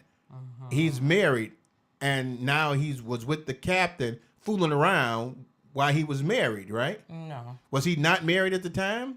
Right. He wasn't. I mean, she only been married to him. So, because I don't know how is a child older than 2? Assuming so. She didn't put that in there. I mean, yeah, I'm just saying. I mean, help me out here. Either way, now if he wasn't married her at the time, and he was with this woman, I don't really see a huge issue with that because I wasn't with you at that time. Right. But you should have at least, let me know that you had a relationship with the captain. True. I mean, that would have been helpful because now you come in and tell me there's nothing going on, and then you've had a baby by her, and so he's just now finding up as he claims. Yeah, but he may be, but he knew there was a relationship with her, and so when she asked, he said nothing. Right, he said nothing, so you was deceptive. And so her question was what? Because I don't want to take up too much time. Should she keep her mouth closed and her eyes open, or should she demand some answers? Because she's new in her marriage, and I know that was a shocker for her. I think you should demand answers you should have previously received. Okay. There you go. That's a quick answer for me. Yes, demand answers for something you should have previously received, because this relationship started off with deception or not being totally honest about a relationship, and now it's catapult to now. Not only did you not know that he was having a relationship, he has a child, and so And you smiling all in her face, yeah, giving her condolences. who knows what else you may find out. You may have a lieutenant that's got a baby too, so you never know. But my answer is that yes, you should find out something you should have already known. You, Brenda? That's my same answer. It was like, girl, you better ask the questions you need to know to move forward in your marriage. That's my answer to you. Yeah. And we got about 5 minutes left here. Hope you all enjoyed that. We just talked about a couple of things happen. I was trying to find out, was there any more information about the Puff Daddy or the accident that happened on with the Baltimore bridge that collapsed, and they're looking for 6 people. The unfortunate thing about it is the water is so cold there. It's under like 40-something degrees. Is that they feel that there was anybody that may have went into the water. Hypothermia would start off instantly, which about maybe 30. They can be maybe about 15 to 30 minutes, and hypothermia will come in, and the person. Now, this happened early in the morning. If they haven't found them, there is a more than likely a possibility that the people that they will recover will not be alive. So we're praying for the news about that, and just keep on lifting people up in prayer. We've got a lot of things that are going on, and pray for us. And I'm still asking for people for prayer for me. As I go through the situation with prostate cancer, men. If you're 40 and over, make sure you get your prostate checked. Get a physical exam, because we definitely don't want to do that. But get a physical exam. Find out what's best for you. If you get a wife or a girlfriend or someone is with you, let them be a part of that so they can help you through the situation. But don't be so prideful that you're just gonna let things just grow and fester and not take care of it. Prostate cancer is curable, and it's been known to be curable even at stage 4. That you don't want to get there, but it's known to be curable at stage 4. But take care of yourself and make sure that you're doing everything you can to check on your health and your body, because you could be the most healthiest person in the world and something can still happen to you. I haven't done any smoking, drinking, drugs, anything, and yet, prostate cancer is something that happens a lot to African American men, more to African American men than in any other racial group of men. So definitely 40 and over, go get your prostate checked. And women, if you know that you have a husband or a boyfriend who's at that age and has not been there, talk to him so you can schedule a testing from it. That and colon cancer. Make sure you check that out. We're going to end this show. I'm going to let Kenny. Kenny has the last word on playing whatever Sony wants to do. Baby, you got any last words before we go? Be safe and love you guys. And this is Rick McCain, the Reverend McCain, along with my baby, my girl, my boo. We'll see y'all next Tuesday, 7 p.m. Good night, Soar Radio, Facebook, and YouTube. All right. Again, good night, Soar, Facebook, and YouTube. We're going to get out here. Hope you enjoyed the show. And give us some feedbacks on what you thought about how we processed this today. And we'll talk to you soon. Bye-bye.